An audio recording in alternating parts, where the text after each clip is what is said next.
What is up, everyone? Welcome back to another Diesel Dog video. For today's project, we've got a 1931 Ford Victoria Model A. This is my dad's Model A. It's been on the channel years ago when I did some rear end work and a couple other things I can't remember, but today we're working on a battery draw, something we've been fighting here for quite a while now. And I think I've got it pinpointed to an issue with the alternator circuit up here, and I'm gonna be wiring something in here, but we got a couple things to check real quick, and then I'm gonna show you how I kind of came to this conclusion. For those of you that are curious, I'll give you a quick rundown on this thing. Like I said, it's a 31 Vicky. It's a full street rod. It's a full custom frame underneath, small block Chevy, turbo 350 trans, pretty standard street rod setup. Custom interior. You know, there's a cover that goes back there, but it's off because the battery's way back there. I'll show you that in a minute. Nice new steering wheel he just put in last year, the year before. I mean, it's a beautiful car. So like I said, we've been fighting a battery draw, and I thought I had it fixed. Ended up going dead again, so now it's back at the house so I can just spend a little time on it. First thing I did yesterday was charge up the battery, so I left it unhooked overnight. I want to go back to the battery and I want to retest it with my battery tester real quick. All right, for those of you saying, hey, Model A Vickies didn't come with suicide doors, you'd be right, but he's got them on there and they look pretty sweet, and it's tight fit back here. Oh, here we go. Got our battery tester hooked up here. Gonna be hard to see with this, but it is a 500 cold cranking amp battery. Where are we at? 421. Yesterday we ended at about 450, so that should be plenty to crank over a small block Chevy here. So now that we do know the battery is still good, it's still holding a charge. That is a newer battery. I replaced that first. It's gone dead a couple times, but charged it back up, holding the charge. Now I can show you kind of where I left off last time I was looking at this thing. So if you take a peek way up under the dash here, you can see a couple of relays. One of them is unhooked. The relay I unhooked is for his switch panel here for the vintage air system. What I noticed was when he had a battery draw, that relay was clicking, and it was kind of a weird deal where it was only if I plugged in the alternator. So I'll just show you guys real quick. With the battery hooked up, full charge, I got the relay hooked back up. Here's our 2-wire connector on our alternator. One is your like battery sensing wire that's going back into the regulator, and the other one is, you could call it your exciter wire. It is supposed to energize the regulator. And if I plug it in, maybe you can hear it, maybe you can't. I plug this in, I can hear that relay for that switch panel clicking. So I kind of just went on the basis that that switch panel shorted out. It's not, you know, turning off when you actually turn it off, and it's keeping that relay energized, and that's his battery draw. Well, I unplugged that relay, everything else works. That relay is, from what I could tell, was strictly for the vintage air system. It still went dead. I thought I had a shorted out alternator. I put a new alternator on there. This one right here is new, it's brand new, and it's still doing the same thing. So I thought that thing was just shorted out. So as you can see, it's still doing it right now. I checked my powers at that connector, and I'll show you what I get. So real quick, I'll take my meter. We're going volts, DC obviously. We're gonna hook our ground. We got our 2 wires here.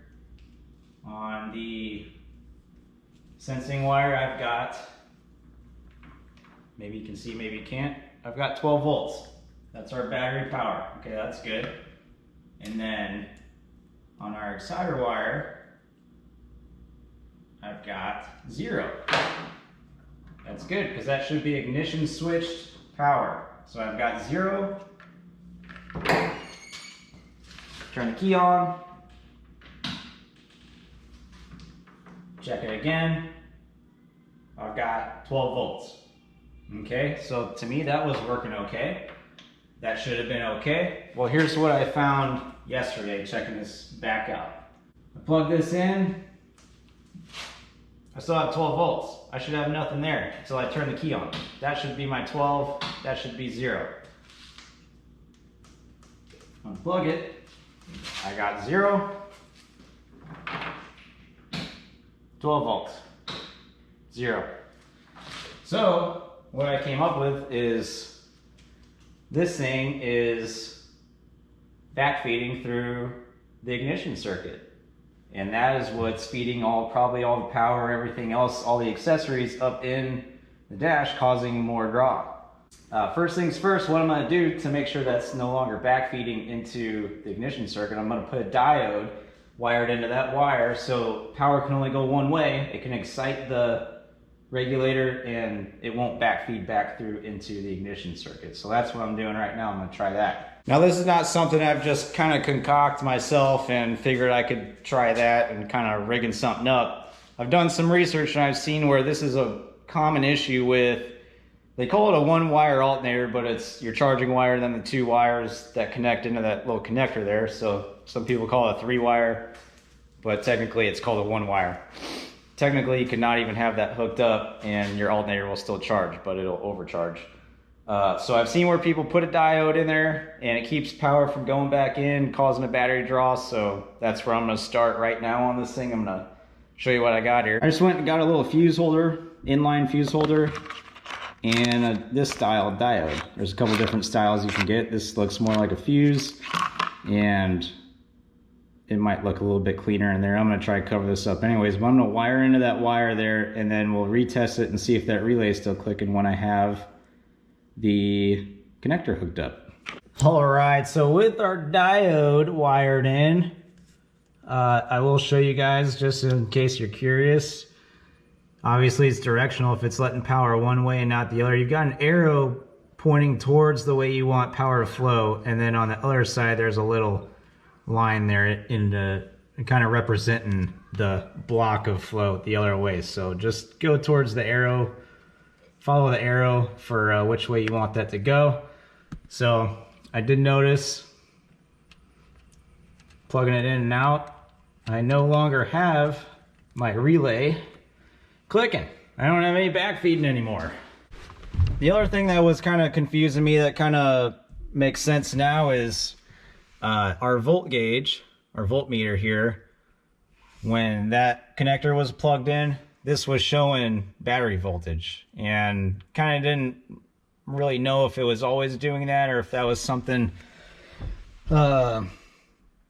from our issue or what. But now that we have no backfeeding, this is no longer showing any battery voltage, so that's good. That means we have no power kind of going through the circuit here. And power on. Now our gauges flip on, off, everything turns off.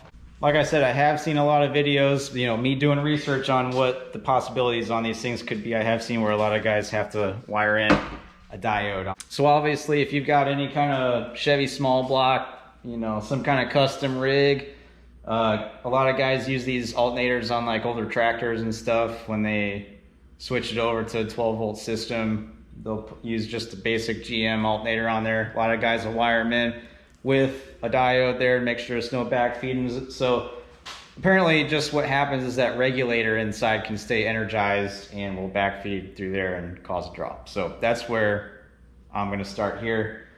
I don't think it's an alternator issue because I put a new one on, it's doing the same thing.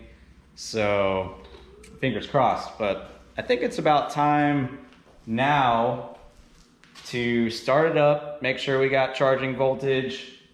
And I know my boy's been dying to go for a ride in this thing, so I might have to take him around the block real quick before we deliver it back to my dad. Take a look at our meter. We got 12 volts. Go in and flip our key on.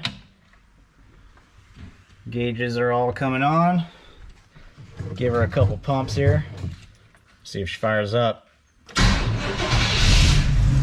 right. It's our charging voltage. 14.3. We got charging voltage. Everything's looking good on the dash. Let's see if our vintage air works.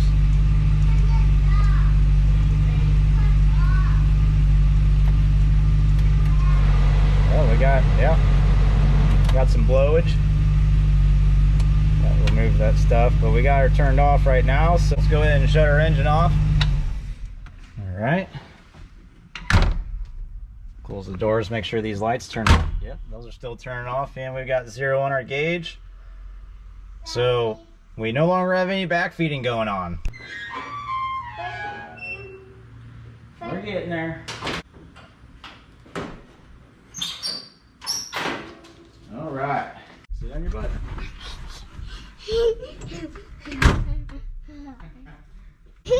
All right. You have to pull that. We will once we start it. Yeah. Ready? Yeah. Ooh, start right up. Let's go. Whoa. Whoa, okay. Whoa. This is fun. Green car is so fun. And we take this back to green car. We're just going around the block. We'll come back, okay? Okay. A block? Yeah, right around the block. Whoa, this is so fun. Whoa. Wave to the neighbor. Wave to the neighbor. Bye, neighbor. As we set off on our journey around the block, couldn't help but think about how cool it is that I still get to work on this car all these years later. My dad's owned it since the 70s. It's gone through a couple different renditions to what you see now. And the fact that I still get to work on this thing and take my boy for a ride, it's just pretty cool. And of course, when one gets to ride, the other also gets to ride. So, of course, my daughter had to go for a ride as well. We made it. Are you coming? Yeah. Oh, it tickles. This supposed to tickle? Yeah, it's just from the engine. Vacation have fun. He said he did. And vacation can just be right here. Yeah. One at a time. So guys, I'll end by just saying after dropping this off back at my dad's, I did go over periodically this next week and it started up every time. So I think we've got the problem solved. I want to thank you guys for watching and I'll see you guys in the next video.